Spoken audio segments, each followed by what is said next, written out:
Called it. I called it, guys. Oklahoma City Thunder are in the NBA Finals. They figured it out on how to get there. And the New York Knicks fan base ruins again. Because y'all are arrogant and you're cocky.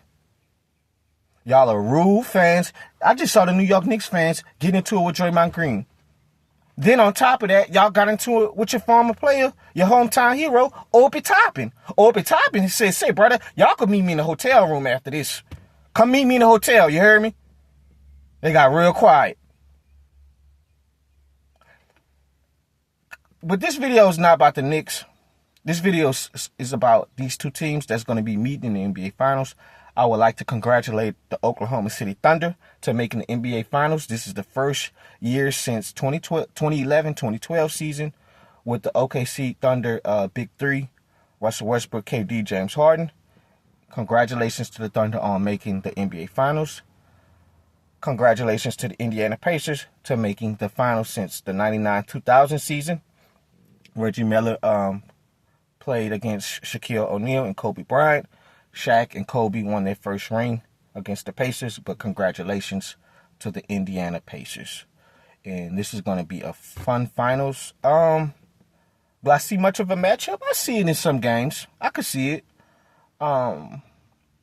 This is a David and Goliath matchup, and I'm going to get to that in a second about the preview for this NBA Finals. But on some cool little notes from each team real quick, guys. So the Oklahoma City Thunder, real quick, we're going to start with them. They won, what was that, Game 5, 124-94.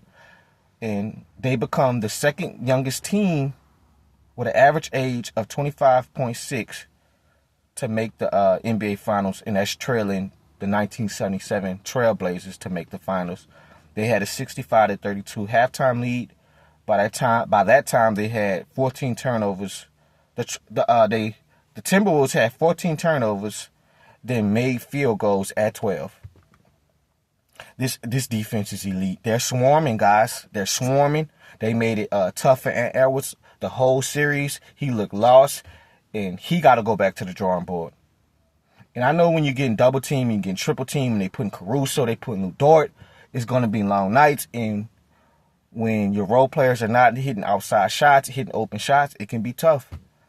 The rim was too big for them the whole series. I think they played well when they won the game. And I think that was, what game was that? I want to say that was Game 3.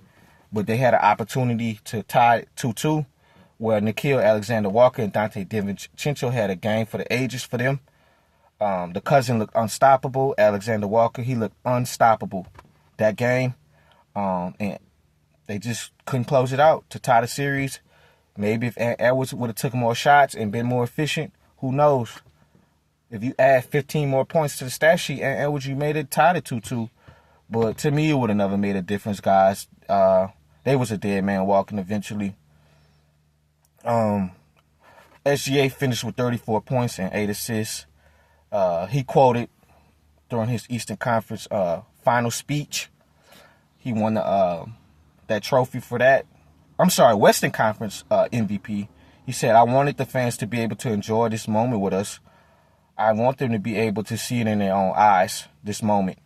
Quote. And what scares me by this quote, I'm like, dog, did y'all purposely damn near lose the damn game in Game 3? Like, that's what it sounded like to me. It sounded like, yeah, y'all could have this win. Y'all could have this gentleman sweep. Just take that win, because they looked flat. And I know they're competing. They're athletes, guys. They want to close it out. You know, who knows what could happen. Y'all saw what happened with the Brian in 2016 against Golden State coming back for 3-1. But it looked like, man, they just knew that they was going to win this game. I think Mark Daigneault told them, let's bite down on their neck and get their asses out of here real quick. And that's what they did. They blew them out. This marked the Thunder's fourth win by at least 30 points during this playoff run by any team in a single postseason. So this team is much different from the 2012 Oklahoma City Thunder. This is a team. You could tell these guys enjoy each other. The team chemistry is at an all-time high.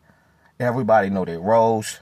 The rebounding from the big man position with Hartenstein and Chet Holmgren is twin towers. We got somebody that can play. They both can play the defense, but one guy like to do his stuff in the post with his little push shots. Hartenstein, Chet Holmgren likes to get it on the outside shot with his 3-ball. And J-Dub has been probably the most improved for these last few years for them.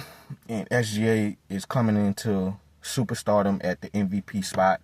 And I'm so proud of the kid for taking his team to the next level.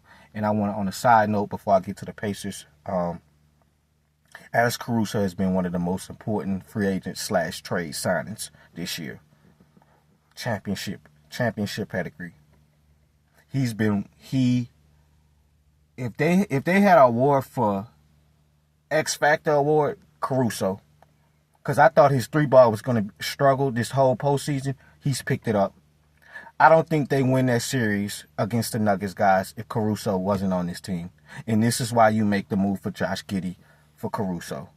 I am so proud of this Thunder team, and we're going to see. So, real quick to the Pacers side of things. They beat the New York Knicks 125-108 in Game 6. Pascal Siakam, 31 points. What else is new with Pascal?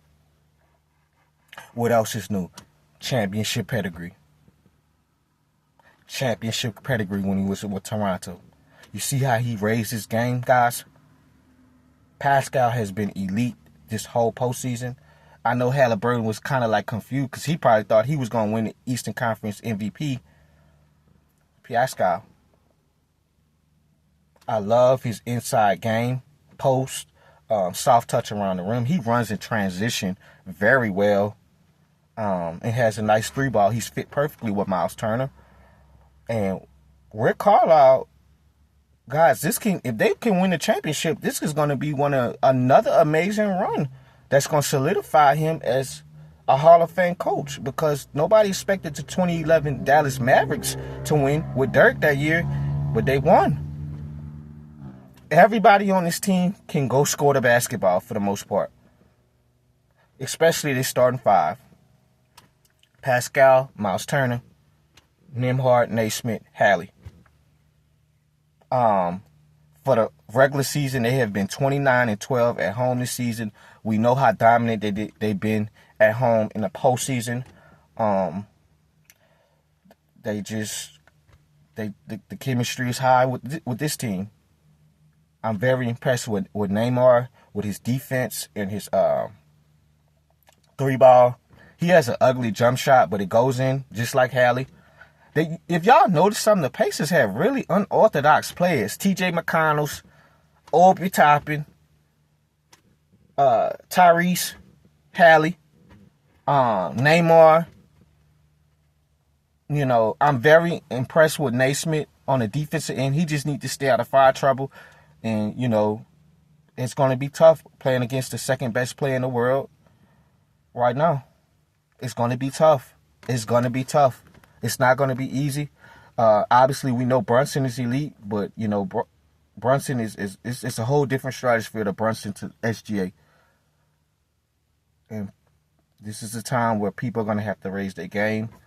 So, for the matchup, you know, this is Dave and Goliath. Guys, like I said, the Thunder elite defense are going against the Pacers explosive offense.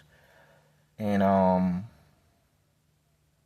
it's just going to be I think it could be a pretty good series, but I don't think it's going to go 7. My take, I think I got the Thunder winning about 6. I think the Pacers could squeeze out 2 games.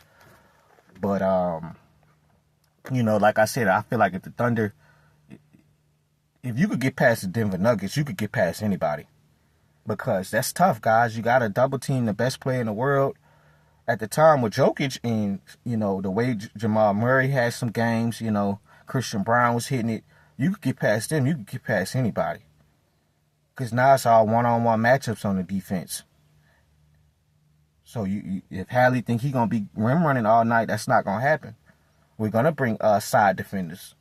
We're going to bring help and collapse the paint and force you to turn over the ball.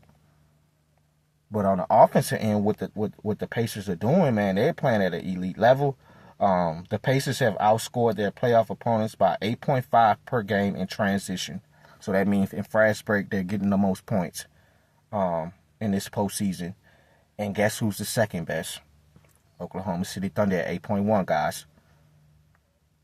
So, the only thing that can scare me if I'm a Thunder fan is when the Pacers are hot, guys. They are scorching hot from the 3-ball.